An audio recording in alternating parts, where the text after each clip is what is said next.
नमस्कार दोस्तों, स्वागत है हमारे इस यूट्यूब चैनल पर। आज का हमारा टॉपिक है मौर्य वंश, प्राचीन भारत का इतिहास। इनके महत्वपूर्ण एमसीक्यू को देखते हैं। इससे पहले भी मैंने प्राचीन भारत का और टॉपिक पर वीडियो बनाया हुआ है, आप उसको भी देख सकते हैं। चलिए, क्वेश्चन नंबर फर्स्ट, मौर्य साम्राज्य की स्थापना कब हुई? ए 312 ईसा पूर्व, बी 318 ईसा पूर्व, सी 322 ईसा पूर्व, डी 325 ईसा पूर्व। तो मौर्य साम्राज्य की स्थापना जो हुई है, इसका आंसर है सी 322 ईसा पूर्व। मौर्य साम्राज्य की स्थापना 322 ईसा पूर्व में हुई थी। स्थापना का श्रेय चंद्रगुप्त मौर्य और चाणक्य को, और इनकी राजधानी पाटलिपुत्र थी। याद रखेंगे, मौर्य साम्राज्य की स्थापना 322 ईसा पूर्व और स्थापना का श्रेय चंद्रगुप्त मौर्य और चाणक्य को जाता है। राजधानी इनकी पाटलिपुत्र थी। नंद वंश के अंतिम शासक घनानंद को चंद्रगुप्त मौर्य ने पराजित किया और मगध में मौर्य साम्राज्य की स्थापना की। क्वेश्चन नंबर सेकेंड, चाणक्य किस राजा का मुख्य सलाहकार थे? ए चंद्रो, बी चंद्रगुप्त मौर्य, सी हर्षवर्धन, डी अशोक। चाणक्य किस राजा का मुख्य सलाहकार थे? तो इसका आंसर होगा बी चंद्रगुप्त मौर्य। चाणक्य जो थे, चंद्रगुप्त मौर्य के सलाहकार थे। क्वेश्चन नंबर थर्ड, प्राचीनतम राजवंश कौन सा है? ए शक, बी मौर्य, सी गुप्त, डी इनमें से कोई नहीं। प्राचीनतम राजवंश कौन सा है? तो इसका आंसर होगा बी मौर्य। मौर्य जो है प्राचीनतम राजवंश है। क्वेश्चन नंबर फोर, वह शासक कौन था जिसने अपने जीवन के अंतिम दिनों में जैन धर्म को अपना लिया था? ए चाणक्य, बी अशोक, सी बिंदुसार, डी चंद्रगुप्त।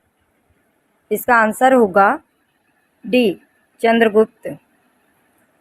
चंद्रगुप्त मौर्य वह शासक हैं जिन्होंने अंतिम दिनों में जैन धर्म को अपना लिया था। क्वेश्चन नंबर 5, चंद्रगुप्त मौर्य का प्रसिद्ध गुरु चाणक्य किस विद्या केंद्र से संबंधित है? ए विक्रमशिला, बी तक्षशिला, सी नालंदा, डी इनमें से कोई नहीं। इसका आंसर होगा बी तक्षशिला। चंद्रगुप्त मौर्य के प्रसिद्ध गुरु चाणक्य जो है तक्षशिला विद्या केंद्र से संबंधित थे। तक्षशिला जो है सिंधु तथा झेलम नदी के बीच में स्थित है। कभी पूछ सकता है तक्षशिला किस नदी के बीच में स्थित है, तो आप बता सकते हैं तक्षशिला सिंधु तथा झेलम नदी के बीच स्थित है। क्वेश्चन नंबर 6, किस विदेशी यात्री ने भारत का दौरा सबसे पहले किया था? ए हेनसोंग, बी मेगास्थनीज, सी हेनसोंग, डी फाह्यान। इसका आंसर होगा बी मेगास्थनीज। मेगास्थनीज वह विदेशी यात्री हैं जिसने भारत का दौरा सबसे पहले किया था। क्वेश्चन नंबर 7, यूनानियों को भारत से किसने निकाला था? ए फिलिप्स, बी बिंदुसार, सी चंद्रगुप्त मौर्य, डी इनमें से कोई नहीं। इसका आंसर होगा सी चंद्रगुप्त मौर्य। यूनानियों को भारत से बाहर चंद्रगुप्त मौर्य ने निकाला था।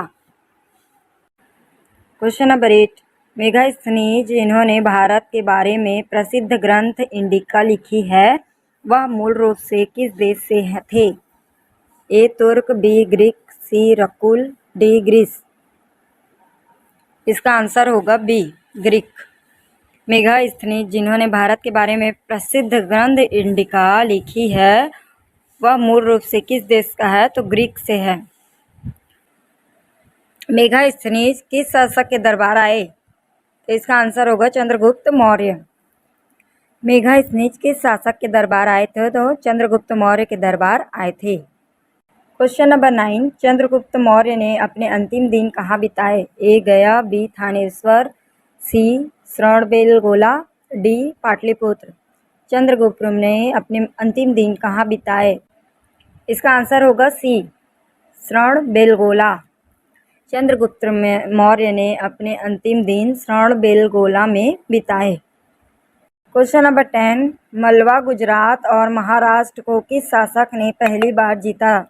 ए अशोक, बी चंद्रगुप्त मौर्य, सी विक्रमादित्य।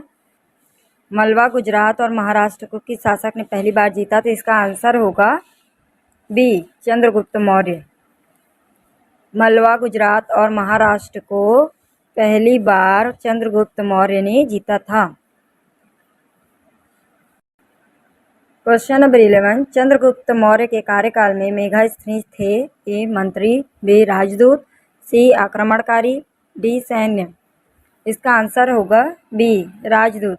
चंद्रगुप्त मौर्य के कार्यकाल में मेगास्थनीज राजदूत थे। क्वेश्चन नंबर 12, चंद्रगुप्त मौर्य ने किसे पराजित किया? ए पुर्तगाल, बी हुड़, सी Greek, D Sulu.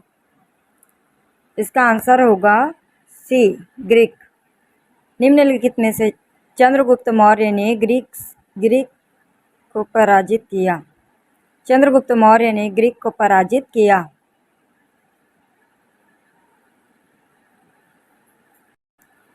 Question number 13, कौन सा ग्रीक शासक चंद्रगुप्त मौर्य से हार गया? ए मेगास्थनीज, बी सेल्यूकस, सी फिलिस्तीन, डी डेरियस। इसका आंसर होगा बी सेल्यूकस।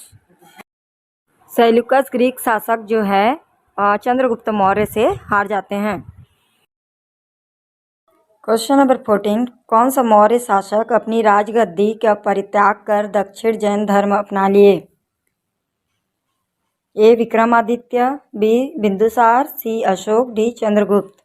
इसका आंसर होगा डी चंद्रगुप्त मौर्य शासक रहे जिन्होंने अपनी राजगद्दी को परित्याग कर दक्षिण में जैन धर्म को अपना लिया।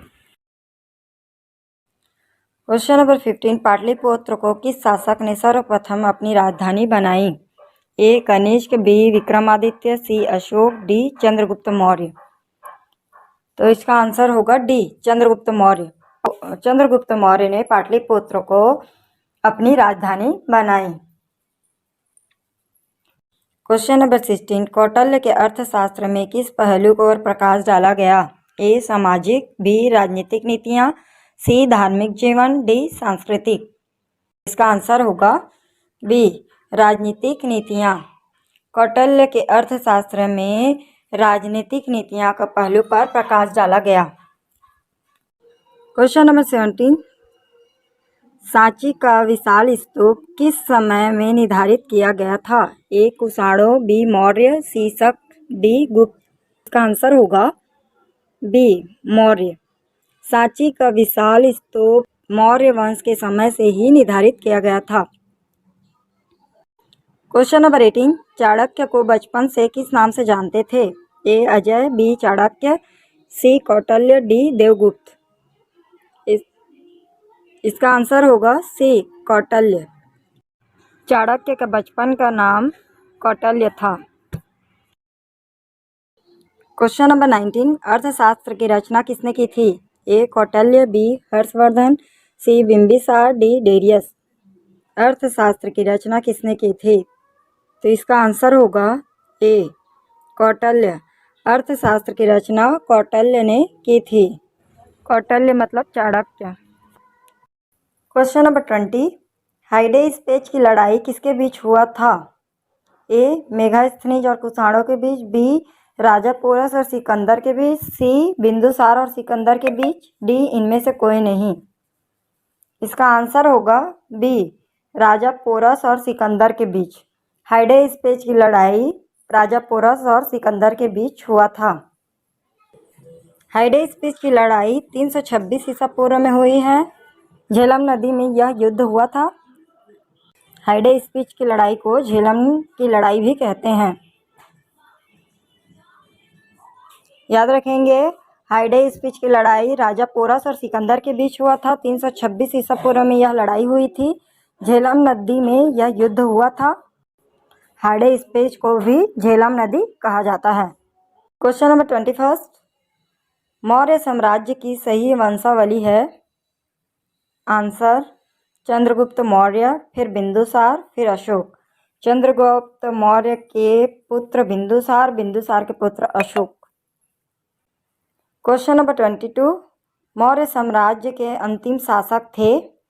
आंसर बृहदत्त। राज्य के अंतिम शासक बृहदत्त थे और इन्हीं के सेनापति पुष्यभूति ने छल से इनकी हत्या कर दी थी। क्वेश्चन यहीं पे समाप्त है।